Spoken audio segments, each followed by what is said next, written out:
तो कल तक हमने 19 तक किया था, आज 20 से हमारे को करना है, भगवत गीता अध्याय 2 श्लोक क्रमांक 20 से। तो सबसे पहले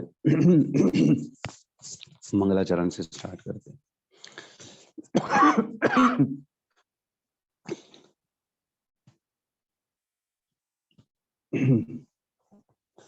ओम अज्ञानतिमिरन्धस्य ज्ञानाञ्जनशलाकया चक्षुरुन्मिलितं येन तस्मै श्रीगुरुवे नमः। नमो विष्णुपादाय कृष्णपृष्ठाय भूतले श्रीमति भक्तिवेदांत स्वामी इति नामिने।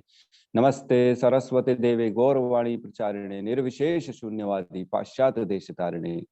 जय श्री कृष्ण चैतन्य प्रभु नित्यानंद श्री अद्वैत गदाधर श्रीवासादि गौर भक्त वृंदा। Hare Krishna Krishna Krishna Hare Hare, Hare Ram Ram Ram Hare Hare. Hare Krishna. Welcome all of you. तो अभी किसी को डाउट है तो फिर ठीक है, नहीं तो प्रवेश करें सीधा हम श्लोक क्रमांक 20 में। कल हमने पढ़ा 17, 18, 19। 17 में बताते हैं भगवान जो है अविनाशी है, जो आत्मा है दैट इज अविनाशी, कभी नहीं मरने वाली है और पूरे शरीर में व्याप्त है। जैसे एक बल्ब को समझो, जैसे रूम को पूरा लाइटन कर देता है एक बल्ब, वैसे ही आत्मा जो है ना पूरे शरीर को एक्टिवेट कर देती है। ठीक है, इसमें आत्मा का साइज भी बताया गया है, जो हमने पढ़ा 1/10,000 टाइम्स जो है बाल के अग्रभाग का टिप का। और 18th में कहते हैं भगवान ये जो है ना ये अविनाशी अप्रमेय है। अप्रमेय मतलब अनमेजरेबल, अनडिस्ट्रक्टेबल है और शाश्वत है। शाश्वत मतलब ऑलवेज, कभी चेंज नहीं होगी, हमेशा रहेगी। अनचेंजेबल और शाश्वत मीन्स फॉरएवर। उसमें कोई, जैसे हमारी बॉडी डिग्रेड होती है ना, जरा व्याधि आती है, धीरे धीरे धीरे मसल्स लॉस होती हैं, बुढ़ापा आता है, वैसा कुछ नहीं होता उसमें। ठीक है, शरीर में जरूर संभव है लेकिन आत्मा में संभव नहीं है। फिर 19 में कहते हैं जो इस जीवात्मा को मारने वाला समझता है और जो इसे मरा हुआ समझता है वो दोनों अज्ञानी हैं, क्योंकि आत्मा न मरता है और न मारा जाता है। तो ऐसा नहीं है कि ठीक है कभी पैदा नहीं हुआ, हमेशा नित्य था, लेकिन हो सकता है मर जाए, तो ऐसा भी नहीं है, लेकिन मर भी नहीं सकता आत्मा। और जो ये ऐसा सोचता है वो भी बेवकूफ है, ऐसा जो है, क्योंकि होता ही नहीं, कैसे मर जाएगी आत्मा। ठीक है, ये बहुत इंपॉर्टेंट है 20 नंबर श्लोक। यहाँ कहते हैं भगवान न जायते म्रियते वा कदाचि नान्य भूत्वा भवित्वा वा न भूयः अजो नित्यो शाश्वतो अयं पुराणो न हन्यते हन्यमाने शरीरे। तो यहाँ कहते हैं भगवान न जायते म्रियते वा कदाचि वा कदाचित। न जायते म्रियते मतलब न जन्म लेता है और न मरता है। आत्मा जो है ना उसका ऐसा नहीं है कि कभी किसी काल में जन्म लिया हो या कभी किसी काल में मर जाए, ऐसा कभी नहीं होगा, ऑलवेज रहेगा वो। तो हम देखते हैं कि ब्रह्मांड जो है ना, ब्रह्मांड कैसे बना, कब बना, हम जानते हैं। ब्रह्मा जी की आयु हम जानते हैं 100 साल की आयु है, जिसमें कौन बताएगा ब्रह्मा जी की जो है ना 12 घंटे का टाइम कितना होता है यहाँ के हिसाब से? जल्दी जल्दी। 432 करोड़ साल प्रभु जी। 432 करोड़ साल ये ब्रह्मा जी जी के 12 घंटे हैं। जी प्रभु जी। तो इसका डिटेल में बताएंगे क्या? 432 करोड़ साल नहीं नहीं, कम बता रहे हैं प्रभु जी, इतना नहीं होगा, ज्यादा होगा। ब्रह्मा जी के 12 घंटे में 1000 चतुर्युग निकल जाते हैं। ठीक है, सही है। और 1000 चतुर्युग में जो है ना, एक चतुर्युग में होता है 43,20,000 साल, राइट? ठीक है, क्योंकि एक जो है ना कलयुग होता है 4,32,000 साल का, और उसका 2 गुना होता है द्वापर युग, और उसका 3 गुना होता है त्रेता युग, और इसका 4 गुना होता है सतयुग।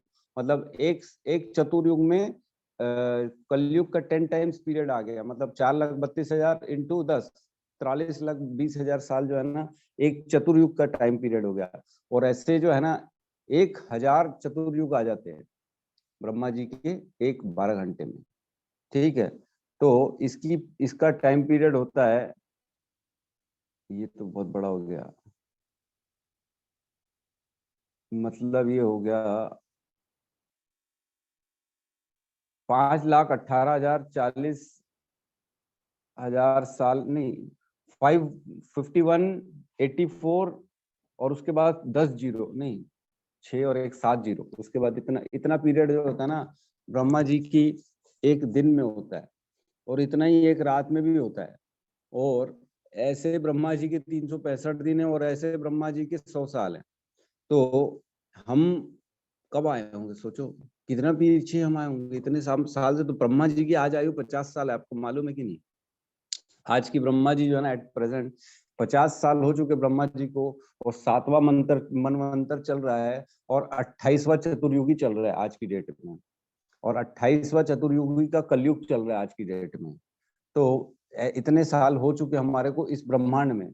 हम अगर मुक्त होते तो आज वैकुंठ लोक में होते, लेकिन मुक्त नहीं हुए, मतलब आज यहीं पे ही है। इतने सालों से हम यहीं पे हैं, इसका मतलब यही हुआ, इतने सालों से यहाँ पे हैं, और हो सकता है इसके पीछे भी हों, क्योंकि ब्रह्मांड जो है ना वो अनंत बार बनता है और निकलता है। ब्रह्मा जी मतलब महाविष्णु जो है ना एक बार सांस लेते हैं तो ब्रह्मांड खत्म हो जाता है, और एक बार सांस छोड़ते हैं तो ब्रह्मांड जनरेट हो जाता है, नया ब्रह्मांड जिसमें ब्रह्मा जी आसीन हो जाते हैं। तो ऐसे पता नहीं, हो सकता है हम और भी ब्रह्मांडों में गए होंगे, तो कितने सालों से भटक रहे हैं, कितने जन्म जो है ना हमारे हुए होंगे। बाप रे बाप, सोचो इतने साल हो चुके हैं ना, इसको कोई झुठला नहीं सकता। आप उसको मानो चाहे नहीं मानो, इतने साल हमारे को कभी देवलोक में, कभी नीचे के लोकों में, कभी मनुष्य लोक में, कभी कोई जानवर के योनि में, कभी कीड़े पतंगे की योनि में, अलग अलग योनियों में, मतलब हमारे को समय निकल चुका है। जन्म मृत्यु जन्म मृत्यु जन्म मृत्यु हो चुकी है। तो इसका मतलब यह है आत्मा कभी भी न जन्म लेता है, न म्रियते न जायते, मतलब न जन्म लेता है और न मरता है, कदाचित, कभी भी नहीं। आगे कहते हैं न अयम भूतवा भविता वा न भूयः, न आज न कल न परसों। ऐसा नहीं है कि ये अभी की बात है, हो सकता है कल जन्म लिया हो, आज लेगा, या कल होने वाला, कल हो सकता है टुमारो नया कानून आ जाए, संशोधन हो जाए हमारे सांसद में, जैसे हमारे क्लास होता है ना, हमारे सरकार करती है। ठीक है, आज के बाद जो है ना आप सबों को, सभी लोगों को बेरोजगारी भत्ता मिलेगा, मतलब आज के बाद हो सकता है नया कानून आ जाए। तो ऐसा नहीं होता है यहाँ पे, ये जो है ना आध्यात्मिक जगत है, ये भगवान का जगत है। यहाँ नए नए कानून पास नहीं होते हैं, जो हो चुका बस वो हो चुका, फाइनल है, उसके आगे कुछ नहीं है। तो ऐसा नहीं है कि आज, मतलब जो यस्टरडे था उसमें हो सकता है जन्म लिया हो, या आज होगा, या कल आने वाला कल, इसमें भी नहीं, ऐसा कुछ नहीं। हमेशा यही एक ही कानून रहेगा यहाँ पे। और अजो नित्य शाश्वतो अयम पुराणो, मतलब अजो नित्यो, अजो मतलब अजन्मा, नित्य, शाश्वत और पुराण है। न हन्यते हन्य माने शरीर, शरीर के मारे जाने पर वह मारा नहीं जाता। तो बहुत इंपॉर्टेंट श्लोक की कैटेगरी में रखा गया है इसको। और इसका जो है ना प्रीचर्स जितने भी होते हैं जो प्रीचिंग करते हैं उसको याद कर लेते हैं, न हन्यते हन्य माने शरीरे, क्योंकि ये भगवान की तरफ से बताई हुई बहुत बड़ी टैगलाइन है कि शरीर के मारे जाने पे आत्मा का कुछ भी नाश नहीं होता। तो अनुवाद पढ़ते हैं यहाँ पे क्या कहते हैं भगवान। आत्मा के लिए किसी भी काल में न तो जन्म है न मृत्यु। तो मैंने बताया जैसे ब्रह्मांड बनता है ना, तो हम देखते ब्रह्मांड किससे बनता है, एक प्रधान होती है चीज, वस्तु, जो ब्रह्मा जी को प्रदान की जाती है भगवान के द्वारा, और उस प्रधान के बाद जो है ना महतत्व बनता है, और महतत्व के बाद प्रकृति बनती है।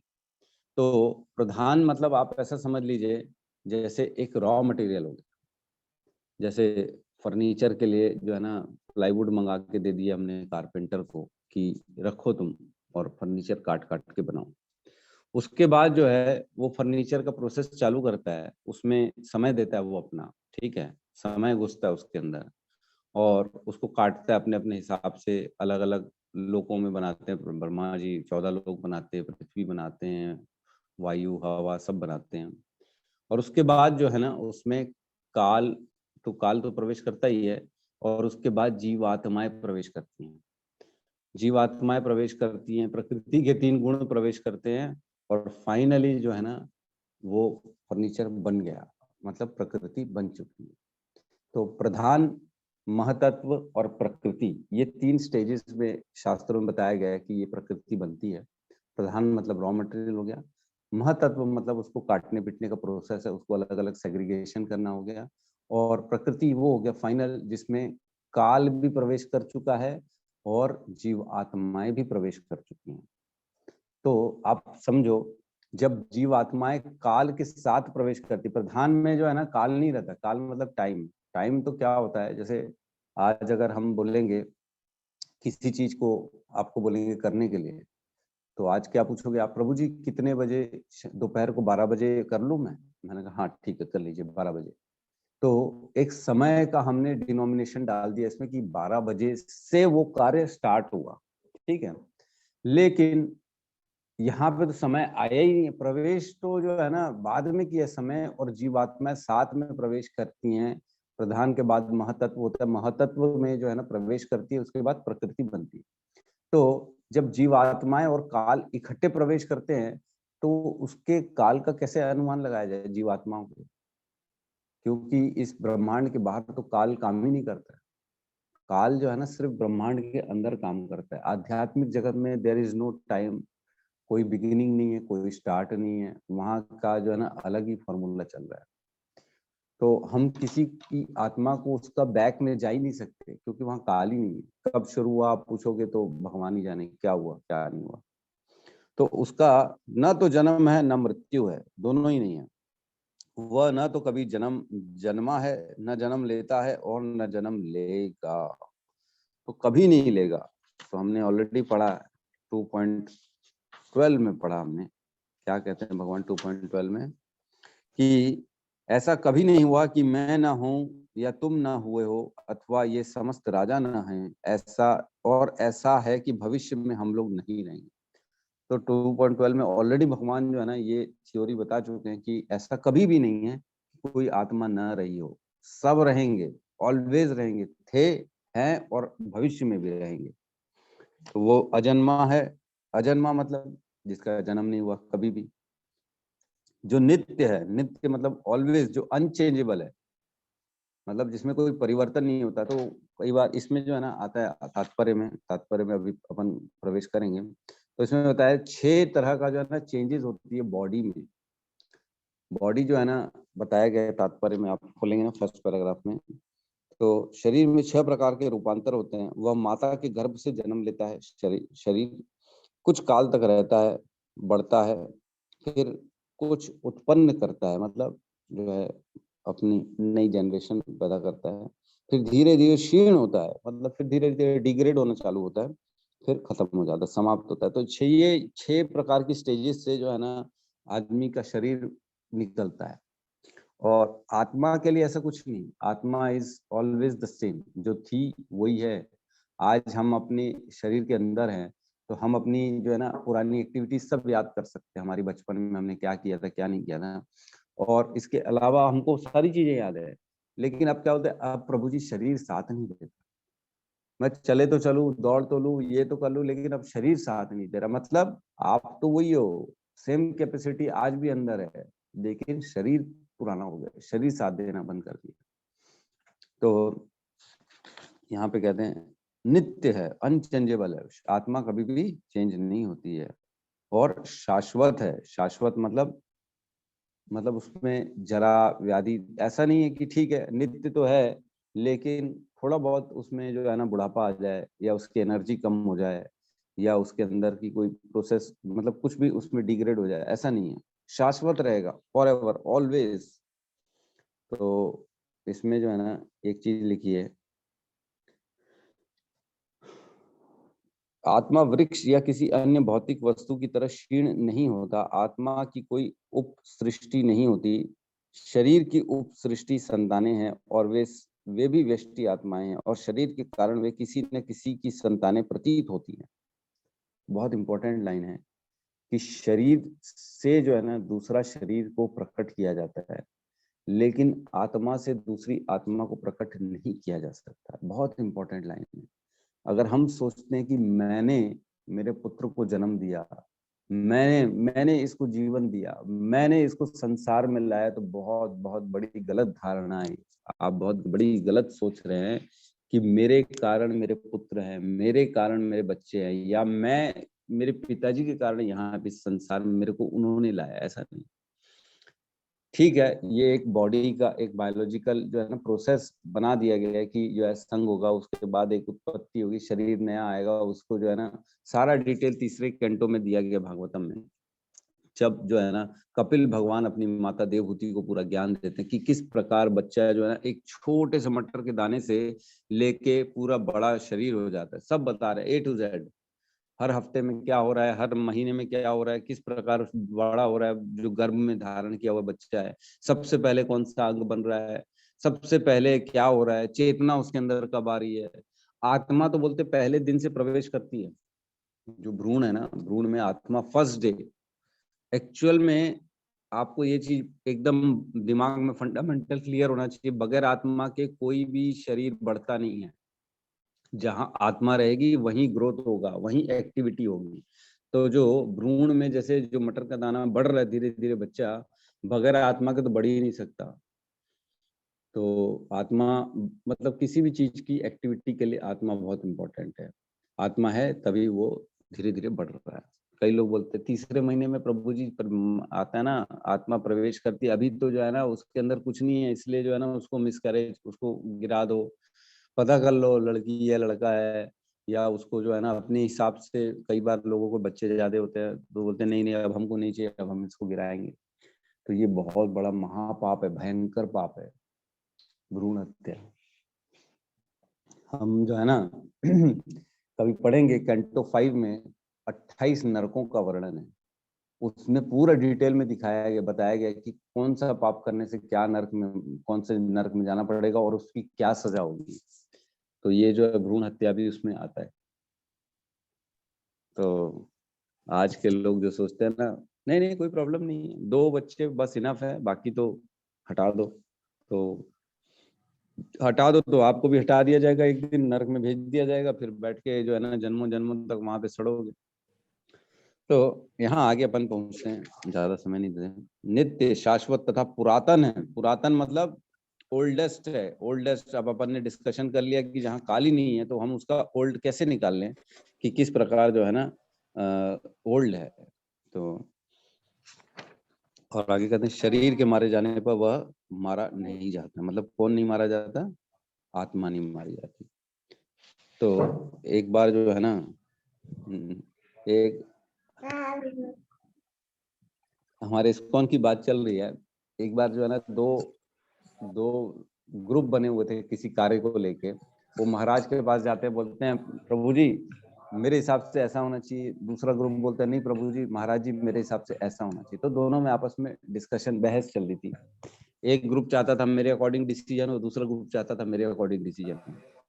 तो महाराज जी सुने सुने सुने सब, लेकिन फाइनली किसी का एक को तो डिसीजन महाराज जी को एक को देना ही था यस करके, तो किसी एक को उन्होंने दे दिया।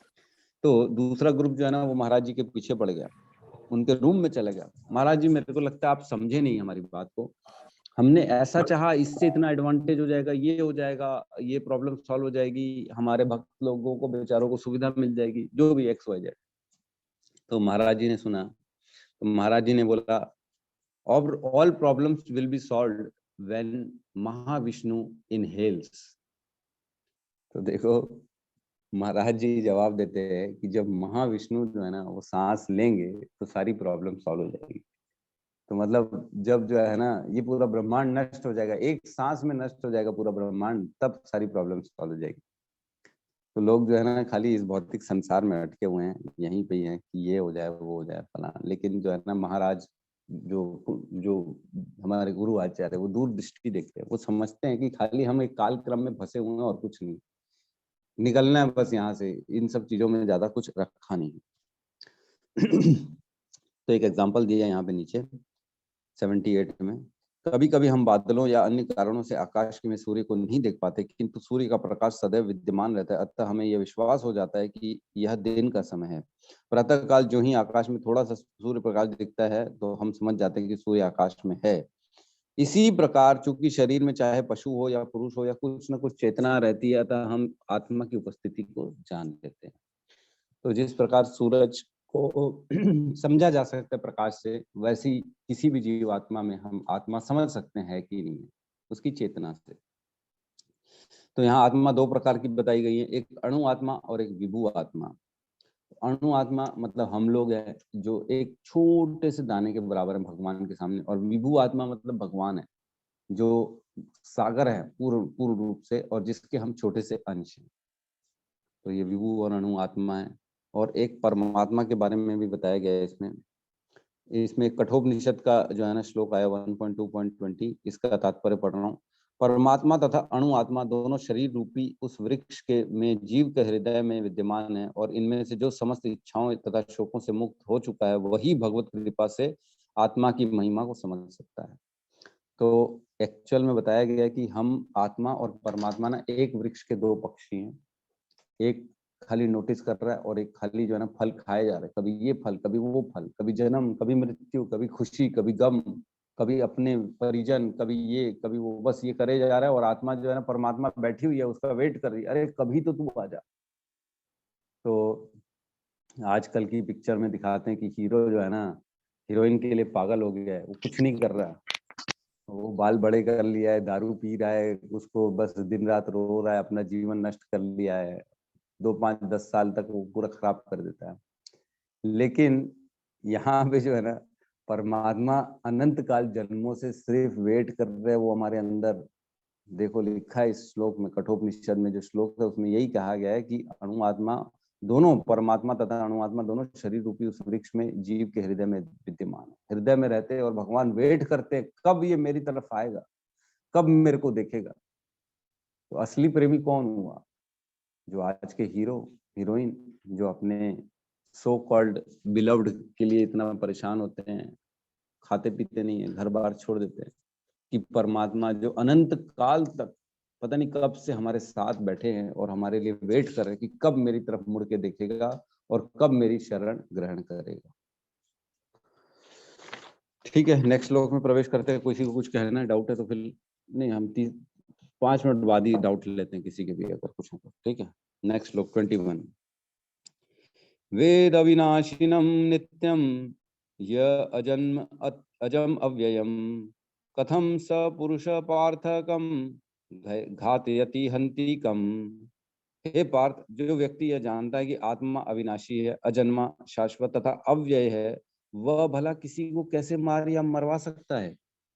तो अब बता रहे भगवान, इसको समझा रहे हैं कि मैंने तेरे को सब फंडामेंटल दे दिए कि किसी को तुम मार नहीं सकते। आत्मा अविनाशी है, अजन्मा है, शाश्वत, अव्यय है। अव्यय मतलब जैसे हमारे पास 100 रुपए हैं, तो हमने कुछ खरीद लिया 10-20 रुपए का, तो बचे 90। तो आत्मा ऐसा नहीं कि 1-2 जन्म जी ली तो उसमें से थोड़ा सा खत्म हो गया, अब 90% आत्मा बची, ऐसा नहीं है। फुल की फुल रहेगी, ऑलवेज 100%। कितना भी उसमें से खर्चा कर लो, ऑलवेज 100%।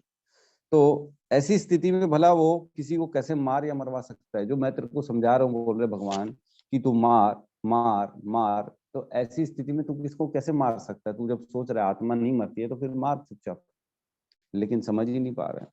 तो इसमें एक बहुत अच्छा जो है ना एक्चुअल में मतलब मनु संहिता का एक बताया गया है कि इसमें जो है ना, जो पहले राजा दंड देता था किसी को, मृत्यु दंड, किसी को कोई प्रॉब्लम हो जाए, किसी ने कोई पाप कर दिया तो उसको जो है ना हत्या कर देते थे, उसके हाथ पैर काट देते थे उसके कारण। तो इसमें ये बताया गया है कि जो न्यायाधीश होता है या राजा होता है, जो ये फैसला करता है किसी भी पाप का जो है ना किसी को सजा मिलती है, तो एक्चुअल में जो वो सजा मिलती है ना, उससे उससे कर्म के बंधन से मुक्त हो जाता है। जो कल्प्रिट होता है, जिसने सपोज करो किसी ने चोरी की या किसी ने किसी का खून करके उसका पैसा छीन लिया, एक चोर था, उसने किसी को मर्डर कर दिया और उसके घर से पैसा सोना चोरी कर लिया। अब पकड़ में आ गया, राजा क्या है, राजा ने उसको मृत्यु दंड दे दिया, क्योंकि तुमने किसी और की हत्या करके उसका पैसा छीन लिया। तो अब जो चोर था, जिसने मार डाला था, मर्डर किया था, अगर उसको राजा मृत्यु दंड देगा ना, तो वो अपने कर्म के बंधन से मुक्त हो जाएगा। मतलब आगे चल के ना उसको नर्क लोकों में भुगतना पड़ेगा, ना उसको किसी और प्रकार की कोई जो है ना जो है सजा मिलेगी ऊपर के लोकों में यमराज के द्वारा। अब उसकी नेक्स्ट योनि में भी उसका ये कर्म कटा हुआ रहेगा, इसका फल नहीं मिलेगा। तो इसलिए जो है ना कम में जो है ना कम परेशानी में उनका पूरा कर्म कट जाता था, इसलिए ये न्याय की प्रक्रिया चालू की गई थी। इसलिए सजा देने का प्रावधान किया गया था कि एक तो हमारे समाज को मैसेज भी आएगा कि ये कर्म करना गलत है, और दूसरा जिसने किया है उसको कर्म के बंधन से मुक्त भी हो जाता था। वो दोनों चीज एक साथ हो जाती थी। तो राजा को कभी भी ऐसा नहीं सोचना चाहिए कि जो है ना उसने मार दिया तो उसको सजा मिलेगी, उसको पाप मिलेगा, ऐसा नहीं है। राजा को कभी पाप नहीं मिलेगा, क्योंकि उसकी ये कर्तव्य, उसका ये काम है दूसरों को न्याय देना, और जो कल्प्रिट है उसको कर्म के बंधन से छुटकारा देना। तो यहाँ इसीलिए भगवान समझा रहे हैं इसको कि तू अगर इनको मार भी देगा ना, तो ये तो छह जो आतताई होते हैं, जो 6 प्रकार के गलत काम करते हैं। कौन बताएगा आतताई कौन होते हैं? किसी ने नोट किया है? कौन से श्लोक में था? फटाफट बताओ।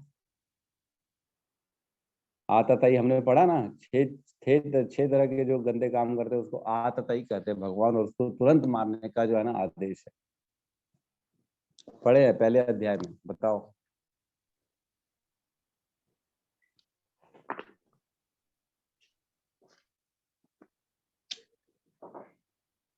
नहीं मिल रहे क्या? रोहित जो प्रभु झूठ बताइए। बोलते हैं प्रभु जी, जो झूठ बोलता है? नहीं। जो परस्त्री गमन करता है। हाँ, पर स्त्री वाला है उसमें क्लॉज, ठीक है। एक क्लॉज तो हो गया कि पराई स्त्री का अपहरण करने वाला, ठीक है। दूसरा?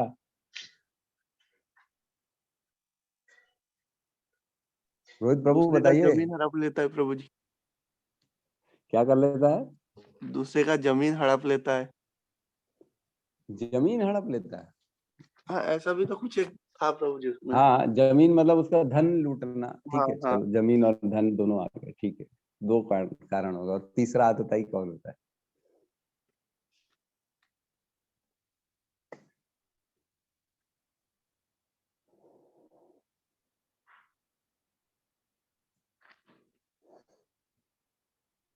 हम पढ़ चुके हैं भाई।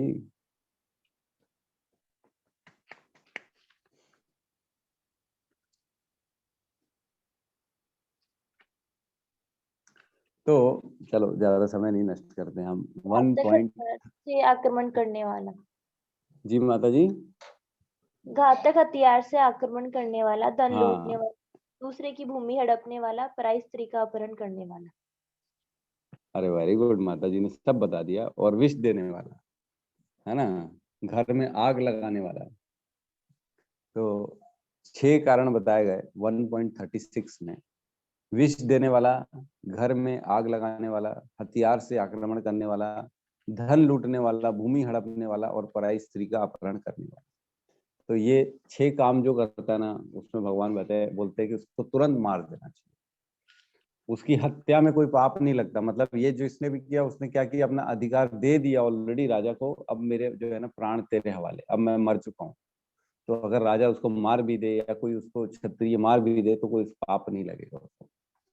तो इस प्रकार अगर कोई जो है ना जजमेंट दे रहा है, जज है आज की डेट में, या कोई और राजा है जिसने भी ये जजमेंट दिया कि इसको मार दो, काट दो, तो कभी भी उसको पाप नहीं लगता, क्योंकि वो न्याय संगत है, धर्म शास्त्र है, वो धर्म की नीति है, वो मतलब धर्म के अनुसार ये करना चाहिए।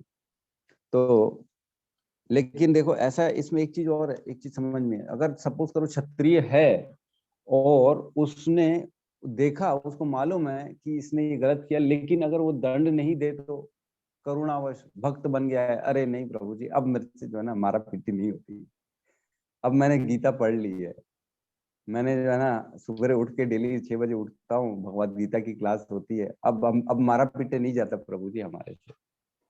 तो क्या होगा?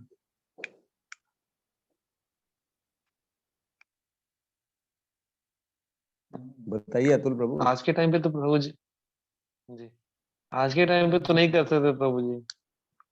क्यों नहीं वो कर तो फिर सकते? आप पुलिस पुलिस में अगर आदमी है, पुलिस कांस्टेबल है, पुलिस का इंस्पेक्टर है, वो भगवत गीता पढ़ रहा है और बोलता है नहीं, अब मैं जो है ना चोरों को ना डंडा नहीं मारूंगा, तो वो तो क्षत्रिय है, उसको तो जो है पकड़ना है चोरों को, उसको सबक सिखाना है। लेकिन वो भगवत गीता पढ़ रहा है, अब बोले नहीं, मारा नहीं उनसे जाता, तो उसका दर्द सहा नहीं जाता मेरे से। तो अपने कर्तव्य से विमुख हो रहा है प्रभु जी वो। हाँ, वो अपने कर्तव्य से क्योंकि गुण विमुख कर हो रहा है और वो नीचे गिर जाएगा। उसको उसको कर्म के बंधन में फंस जाएगा। वो दोबारा उसको देखो देखो, अब शुरू में भगवान ने बोला स्वभाववश जो है ना उसको काम करना ही पड़ेगा। आज नहीं करेगा तो आगे चल के करेगा, फिर तब करेगा तो उसको बंधन लग जाएगा, लेकिन आज करेगा तो बंधन नहीं लगेगा। हमने पढ़ा था ये चीज। तो जैसे कोई जजमेंट देना है और राजा जो है क्षत्रिय जजमेंट नहीं देता है, जैसे सपोज करो अर्जुन की बात है, अर्जुन की बीवी को उन्होंने जो है उसकी जो है ना वस्त्र हरण करने की कोशिश की, इनकी भूमि भी लूट ली, इनको आग भी चलाने की आग भी लगाने की कोशिश की और विष भी दिया, सब कुछ किया, 6 प्रकार के आदताई थे दुर्योधन कौरव। फिर भी अगर अर्जुन उनको नहीं मारता है, न्याय नहीं देता है, अपना उचित काम नहीं करता है, तो उसको नीचे गिर जाएगा अर्जुन। भगवान ये समझाने की कोशिश कर रहे हैं कि अगर तुम जिस स्थिति में हो उस स्थिति वश भी तुम काम नहीं करते हो तो तुम नीचे गिर जाओगे, नीचे की योनियों में चले जाओगे। अगर तुम ये काम नहीं करोगे तो कर्म के बंधन में फंस जाओगे। फिर तो ये काम है, जो जजमेंट दे रहा है उसको जजमेंट देना चाहिए सबके लिए। ऐसा नहीं है कि नहीं प्रभु जी, जज भी आजकल हम देखते क्या हो गए, कोई केस का डिसीजन नहीं लेते, खाली पैसा लेके आगे पीछे हो रहे हैं। किसी को कुछ जो है ना लगी पड़ी नहीं कि सच क्या है झूठ क्या है, जहां पैसा वहां पे वो जजमेंट हो जा रहा है। बहुत खराब स्थिति हो रही है आज की डेट में। तो इसी प्रकार जो ज्ञान वाला आदमी है ना, जो सपोज करो किसी के पास नॉलेज है और वो सोचे कि मैं नॉलेज किसी को ना दूं, चुपचाप अपने पास रखूं, प्रभु जी मैंने पढ़ ली, अब बस मेरे को मालूम है ना मेरे को क्या करना है पूरी दुनिया से। ऐसा नहीं होना चाहिए। ज्ञान वाले को दूसरे को ज्ञान देना है, शक्तिशाली को दूसरे की मदद करनी है, उसको दूसरे की जो जब उसके पास कोई हेल्प के लिए आ रहा है तो उसको हेल्प करनी है। जो न्यायाधीश है, जो जजमेंट देने वाला है, उसको जजमेंट भी देना ही है। क्षत्रिय को लड़ना ही है। अगर डिफेंस में चला गया है, कोई आर्मी में चला गया है, तो उसको लड़ना ही है। वो लड़ के बगैर लड़े नहीं आ सकता, चाहे दुश्मन उसके पैरों पे गिर जाए, चाहे कुछ भी हो जाए, उसको लड़ना है। तो जो ये नहीं करता है उसके साथ भी वो भी अधर्म कर रहा है और वो अपने कर्म से विमुख हो रहा है और वो नीचे गिर जाएगा। ठीक है, तो 21 का हमने अनुवाद कंप्लीट किया। ठीक है, किसी का कोई डाउट हो, किसी का कोई प्रश्न है तो हम ले सकते हैं।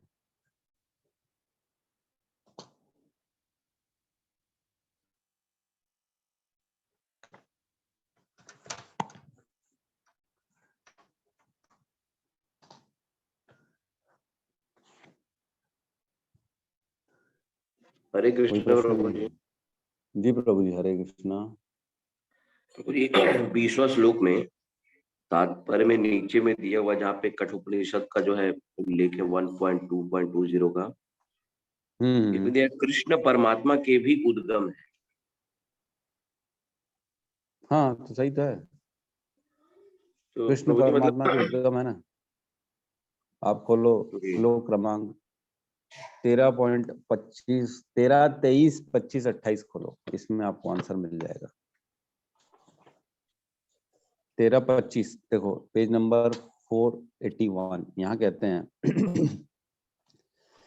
कुछ लोग परमात्मा को ध्यान के द्वारा अपने भीतर देखते हैं, तो दूसरे लोग ज्ञान के अनुशीलन द्वारा, और कुछ ऐसे हैं जो निष्काम कर्म योग द्वारा देखते हैं। तो हमारे अंदर जो परमात्मा हृदय में, उसको कैसे लोग देखते हैं? ऐसे ऐसे ध्यान से, कुछ लोग ज्ञान से, कुछ लोग जो है निष्काम कर्म योग से। ठीक है, 25 में।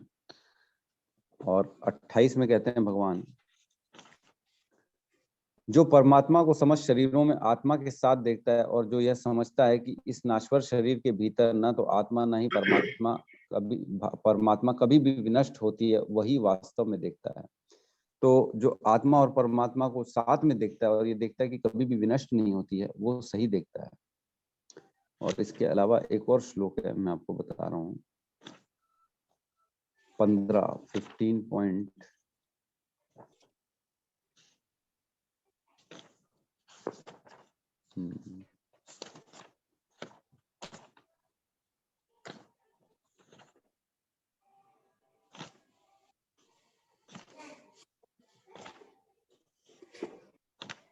पेज नंबर 15.17 श्लोक निकालो, पेज नंबर 526। यहाँ कहते हैं, इन दोनों के अतिरिक्त एक परम पुरुष परमात्मा है जो साक्षात अविनाशी भगवान है और जो तीनों लोकों में प्रवेश करके उनका पालन करता है। क्लियर कट लिखा है, जो साक्षात अविनाशी भगवान है। और एक और श्लोक आता है, मैं आपको बता देता हूँ, जिसमें भगवान कहते हैं कि मैं ही जो है ना इन सबों का आश्रय हूँ। मेरे ख्याल से 16 में है।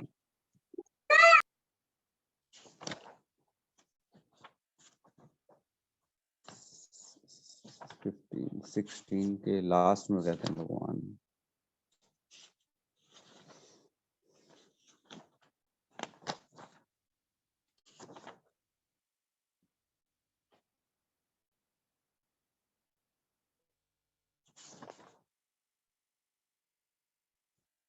नहीं 16 के लास्ट में, 15 के लास्ट में।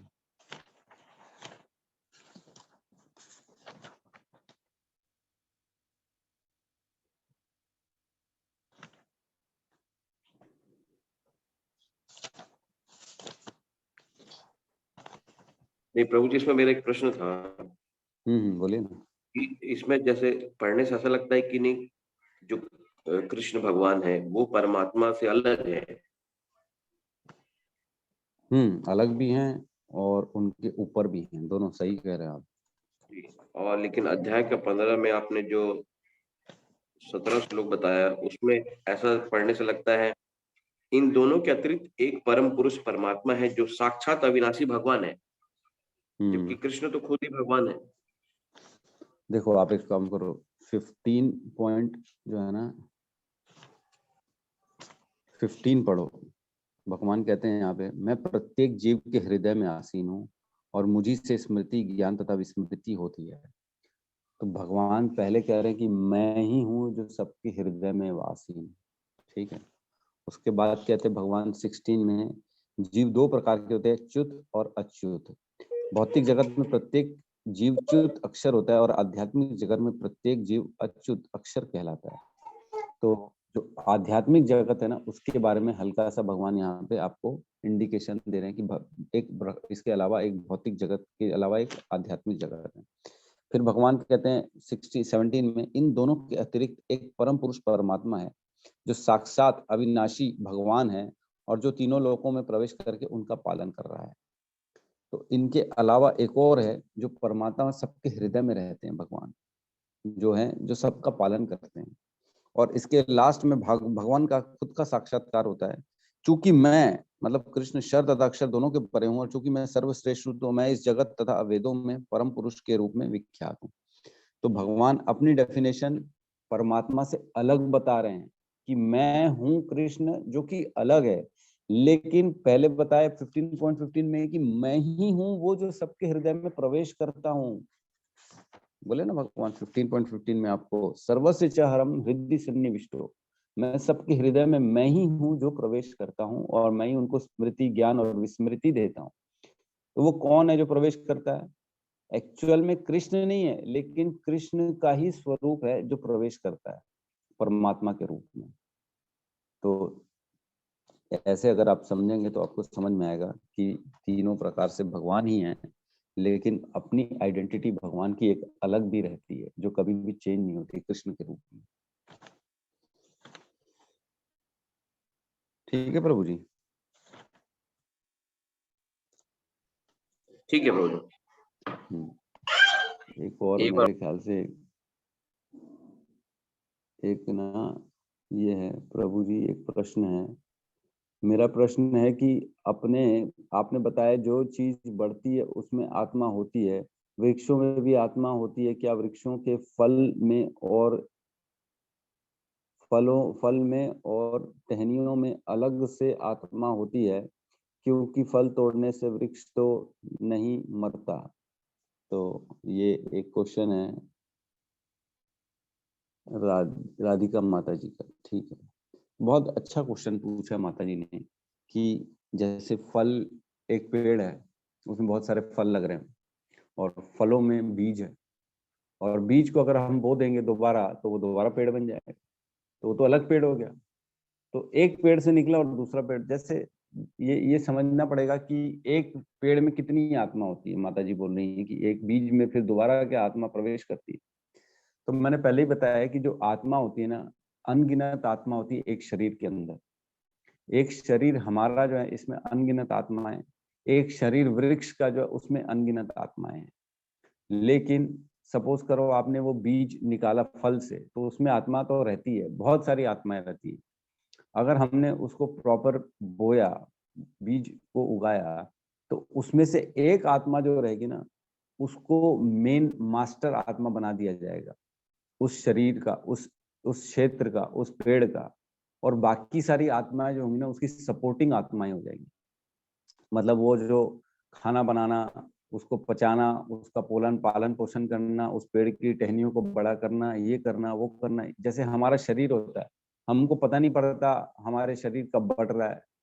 हम देखते हैं खुद ही खुद हफ्ते 10 दिन में नाखून बड़े हो गए, अरे यार बोले कल तो काटा था फिर बढ़ गया। तो आपने थोड़ी बढ़ाया, आपने थोड़ी ऑर्डर दिया कि अब जो है ना मेरे राइट हैंड की उंगली तुम मेरे नाखून बढ़ो, ऐसा नहीं होता। तो वहां ऑलरेडी आत्माएं काम कर रही हैं बगैर हमसे पूछे। परमात्मा अंदर हृदय में स्थित है, वो सबको ऑर्डर देते जा रहे हैं, वो सब काम अपने अंडर में करवाते जा रहे हैं। तो हमारे शरीर के भी अंदर लाखों करोड़ों जीवात्माएं काम कर रही है, वैसे ही पेड़ के शरीर में भी काम करती है।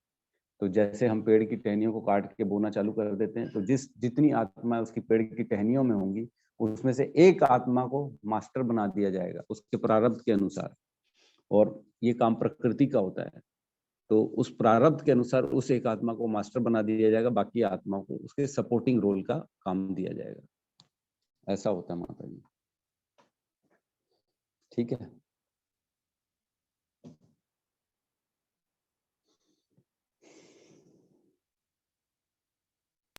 हरे कृष्ण प्रभु जी, एक प्रश्न और है। हाँ करिए प्रभु जी। और विवेक में क्या अंतर है? किसमें? चेतना और विवेक। जमीन आसमान का फर्क। चेतना जो होती है उसको तो हमने अभी डिस्कशन किया कि आत्मा है, इसकी प्रॉपर्टी है। जैसे नमक का प्रॉपर्टी है खारापन, शक्कर की प्रॉपर्टी है मीठापन, सूर्य की प्रॉपर्टी है लाइट देना, अग्नि की प्रॉपर्टी है रोशनी और वो ताप देना। उसी प्रकार आत्मा की प्रॉपर्टी है चेतना देना। जहाँ चेतना है, जहाँ एक्टिवनेस है, जहाँ जहाँ कुछ चीज क्रियाशील है, उसकी हम समझ सकते हैं कि आत्मा है। और विवेक क्या होता है? तो विवेक हमारे रोहित प्रभु जी बताएंगे क्या होता है विवेक। बताइए रोहित प्रभु।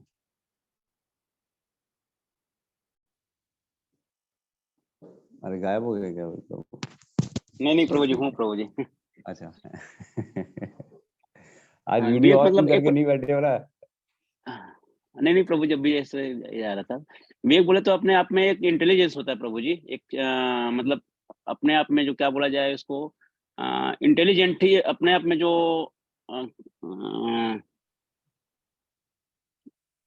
इंटेलिजेंट ही बोला जाए प्रभु जी इसमें। नहीं, खाली इंटेलिजेंट नहीं होगा। विवेक मतलब एक तरह से धैर्यवान समझदार जो होता है ना, जो विवेकी पुरुष होता है, मतलब वो जो है क्रोध में क्रोधित नहीं होना, मतलब परिस्थितियों की विपरीत परिस्थितियों में भी अपना संयम न खोए, उसको विवेकवान कहा जाएगा। समझ गए? मतलब आपकी स्थिति बड़ी खराब है, बहुत एकदम परेशानी वाली है, लेकिन आपने क्या किया, उन परेशानियों में आके अपना जो है ना समझदारी को नहीं खोया आपने। तो वो होता है विवेकवान। तो विवेक और चेतना में बहुत बड़ा फर्क है। विवेक जो होती है ना, वो आध्यात्मिक नहीं होती। विवेक जो होती है शारीरिक होती है, भौतिक होती है। और चेतना जो होती है ना, वो आध्यात्मिक प्रॉपर्टी होती है, वो आत्मा से प्राप्त होती है। तो ये डिफरेंस है दोनों में। ठीक है प्रभु जी? जी ठीक है प्रभु जी, धन्यवाद। लाइन से एकदम है ना प्रभु जी, एकदम गन से जैसे पिस्तौल से गोली निकलती जा रही है, वैसे क्वेश्चन निकलते जा रहे हैं। अच्छा है, आप सबको भी सीखना चाहिए, सबको पूछना चाहिए, उसमें क्या है। इसी प्रकार जो है ना, देखो क्या होता है, एक प्रश्न पूछेगा ना तो बाकी जितने सुन रहे हैं ना 30-35 लोग, सबके डाउट क्लियर हो जाएंगे। तो जो बुद्धिमान व्यक्ति जो पहले बोलते थे ना, जैसे जो है ना, जब ये भागवतम की कथा होती है, परीक्षित महाराज जो है ना सुखदेव गोस्वामी के सामने बैठ के जब पूछते हैं, तो सुखदेव गोस्वामी उनके बहुत से प्रश्नों में बोला कि बहुत अच्छा प्रश्न है। बोले बहुत अच्छा प्रश्न किया राजन आपने। इस प्रश्न से न कि आपका अपितु सबका उद्धार होगा। तो ऐसा है कि प्रश्न जो होता है ना, उससे सिर्फ हमारा नहीं, जितने सुनने वाले हैं सबका जो है ना डाउट क्लियर हो जाते हैं। तो अंदर रखना नहीं चाहिए। वैसे भी जो है ना गीता में कहते हैं संशय आत्मा विनश्यति।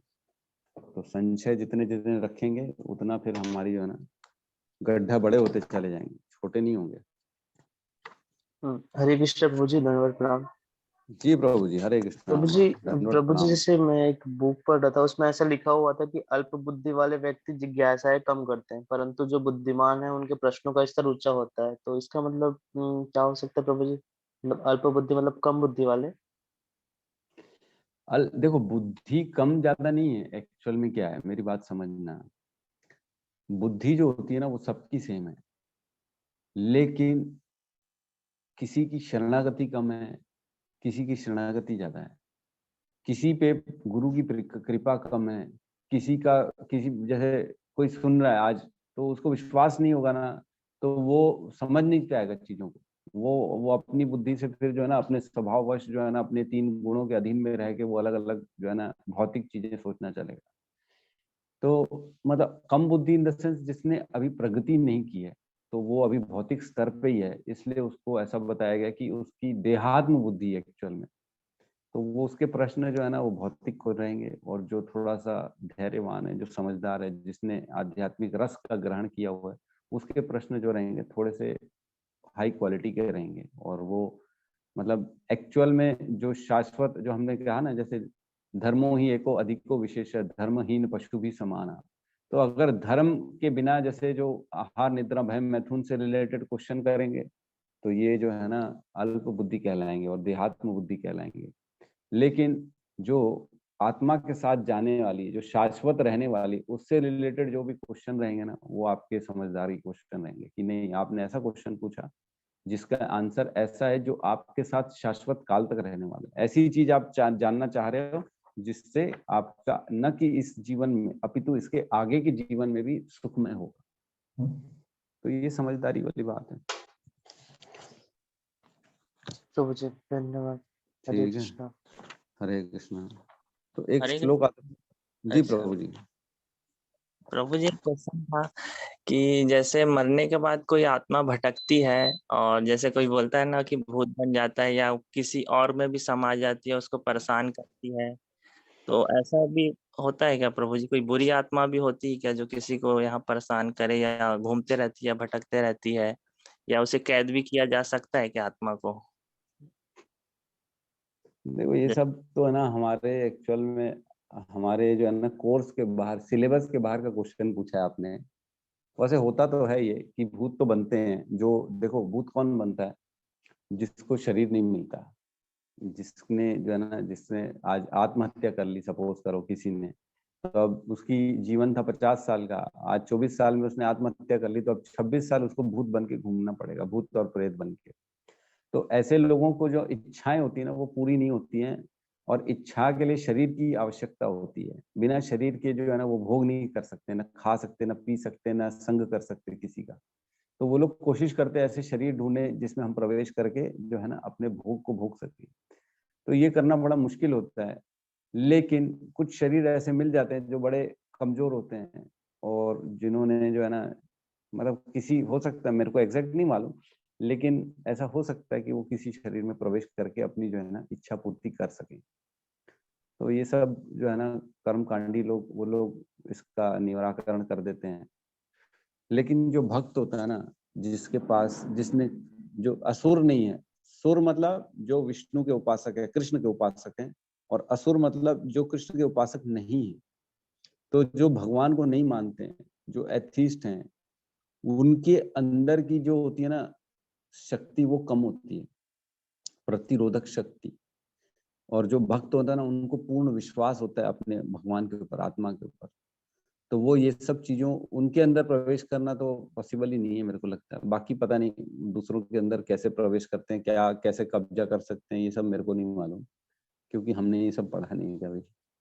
लेकिन होता है, कभी कभी ऐसा देखा जा सकता है। हमारे श्रील प्रभुपाद जो थे वो ऐसे घर को एक रेंट में लिए जहाँ पे भूतों का साया था।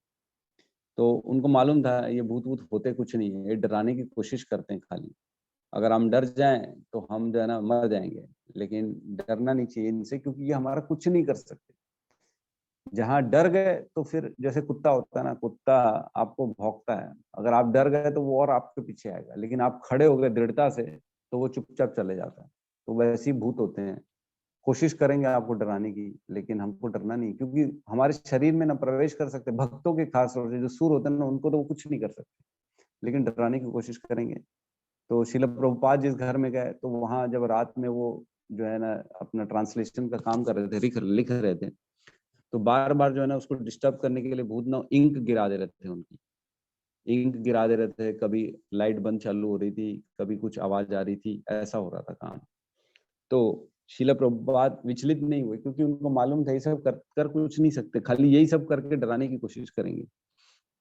तो क्योंकि वो सिद्ध पुरुष थे और उन्होंने भगवान की भक्ति की, इसलिए वो उनसे बात कर सके।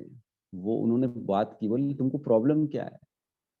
फिर जब उनको हरे कृष्ण महामंत्र उन्होंने बोल के सुनाया श्रील प्रभुपाद ने, तब जाके उन भूतों का उद्धार हो गया, उनको फिर उनकी गति मिली, वो उनका भटकना बंद हो गया। तो इस प्रकार जो है ना इनसे डरना नहीं है। बाकी कैसे परेशान कर सकते, कोशिश करते हैं लोग, लेकिन होना नहीं, कुछ होता नहीं। इनसे डरना बिल्कुल नहीं चाहिए। ठीक है प्रभु जी। धन्यवाद प्रभु जी। हरे कृष्ण। हरे कृष्ण। ठीक है, तो हम आज के क्लास को यहाँ पे विराम देते हैं। सब मिलके एक बार हरे कृष्ण महामंत्र का जाप कर लेते हैं। हरे कृष्णा कृष्णा कृष्णा हरे हरे, हरे राम राम हरे हरे। हरे राम राम हरे हरे। सभी भक्त वृंद की जय। जय जगत गुरु शील प्रभुपाद की जय। जय गौर प्रेमानंदे हरि हरि बोल। हरि बोल।